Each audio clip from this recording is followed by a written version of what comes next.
সুপ্রিয় শিক্ষার্থী বন্ধুরা, আসসালামু আলাইকুম। প্রথমে এম.এস শামীম স্যারের পক্ষ থেকে সবাইকে স্বাগত। আজ চতুর্থ শ্রেণী 2026 সালের গণিত বইয়ের 82 পৃষ্ঠার সমাধান দেওয়া হলো। আশা করি ভালো লাগবে। অর্থাৎ ষষ্ঠ অধ্যায়ের গুণিতক ও গুণনীয়কের অধ্যায়ের 82 পৃষ্ঠার সমাধান।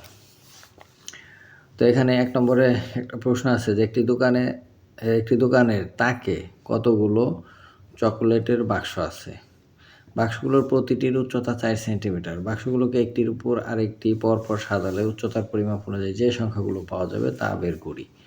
অর্থাৎ প্রথমটা হলো 4 সেন্টিমিটার, তার উপর আরেকটা রাখলে 4 দুগুণে 8 সেন্টিমিটার, তার উপর আরেকটা রাখলে 3 4 12 সেন্টিমিটার, তার উপর আরেকটা রাখলে 4 4 16 সেন্টিমিটার, তার উপর আরেকটা রাখলে 4 5 20, এভাবে বাড়তে থাকবে 4 করে।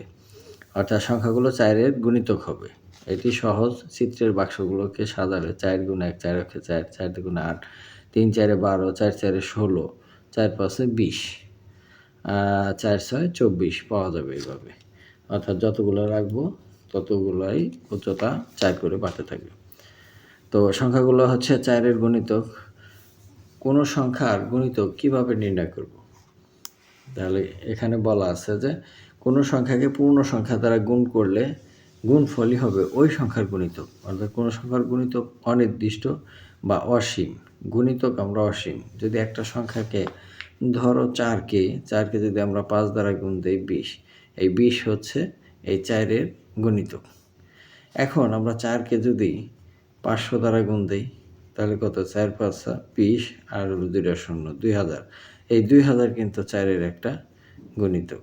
অর্থাৎ এরকম আমরা 500 ছাড়াও অনেক বড় বড় সংখ্যা দিয়ে গুণ করি, যদি যে সংখ্যাটা পাওয়া যাবে ওই সংখ্যাটা হচ্ছে এই 4-এর গুণিতক। তো এরকম আমরা যে কোনো সংখ্যা দিয়ে গুণ করলে যে ফল পাওয়া যাবে তা ওই সংখ্যার গুণিতক। তাহলে আবার আমি সংজ্ঞাটা বলতেছি যে কোনো সংখ্যাকে পূর্ণ সংখ্যা দ্বারা গুণ করলে গুণফলই হবে ওই সংখ্যার গুণিতক। কোনো সংখ্যার গুণিতক অনির্দিষ্ট বা অসীম। আবার 5-এর গুণিতক যদি বের করতে বলে যে 5-রে 2 দ্বারা গুণ দিলে 10, তাহলে এই 10 হচ্ছে 5-এর গুণিতক। এরকম 5কে যদি 1000 দ্বারা গুণ দেওয়া হয় তাহলে কত হবে? 5000। এই 5000 হচ্ছে এই 5-এর গুণিতক। এরকমভাবে আমরা গুণিতক নির্ণয় করব। এরপর নিচে আছে একটা ছক। এই ছকটার মধ্যে বলছে যে কোনো সংখ্যার গুণিতক বের করার জন্য ওই সংখ্যাকে 1 2 3 4 ইত্যাদি সংখ্যা দ্বারা গুণ করতে হবে। গুণ করার পর প্রাপ্ত গুণফলই হবে উক্ত সংখ্যার গুণিতক। আমরা এখন গুণিতকটা ভালোভাবে মোটামুটি বুঝতে পেরেছি। এখন 2 নম্বরের নিচের সংখ্যা চার্টের 5-এর গুণিতকগুলো এই আয়ত বা বর্গ যেটাই বলো, এটা অবশ্য আয়ত হয়েছে, কিন্তু এখানে যেটা দিচ্ছে এটা আবার বর্গ হয়েছে। তাক 7-এর গুণিতকগুলো গোল চিহ্ন দ্বারা চিহ্নিত করি। তা প্রথমে এই 5-এর গুণিতকগুলো আমরা বের করি। 5-এর গুণিতক অর্থাৎ 5-এর গুণিতক বলতে 5 দ্বারা যেগুলোকে ভাগ করা যায়। 5 3 5 15।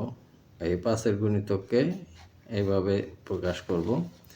এইগুলা সবগুলোই 5-এর গুণিতক। 5 7 35, 5 9 45, 5 11 55, 5 13 65, 5 15 75, 5 15 75, তারপরে 5 দেয় এটার ভাগ যায় 85, আর 5 দেয় 95, 5 19 95। তো এই হচ্ছে 5-এর গুণিতক। আরও আছে এদিকে এই যে 10, 5 2 10, আর 4 5 20, 5 6 30, 5 8 40, 5 10 50, 5 12 60, 5 14 70, 5 16 80, তারপরে 5 18 90, 5 20 100। এই সবগুলাই 5-এর গুণিতক। এখন বের করতে বলছে যে 7-এর গুণিতকগুলো। 7-এর গুণিতকগুলো 7 অক্ষে 7, 7 দুগুণে 14, 3 7 21, 4 7 28, 5 7 35। এই 35টা এটা 7 দেওয়া আর 5-এর গুণিতক, আবার 7-এরও গুণিতক। 5 7 35, তারপরে 6 7 42, 6 7 42, 7 7 49, 7 8 56, 7 নং 63, 7 10 70, 7 11 77, 7 12 84, 7 13 কত 91, 7 13 91, তারপরে 7 14 98। এই হচ্ছে 7-এর গুণিতক। তো এই ছিল এই পৃষ্ঠার শিক্ষার্থী বন্ধুরা। আজ এই পর্যন্তই, দেখা হবে পরবর্তী পৃষ্ঠার ভিডিও নিয়ে। সে পর্যন্ত সবাই সুস্থ থাকবে। ধন্যবাদ সবাইকে।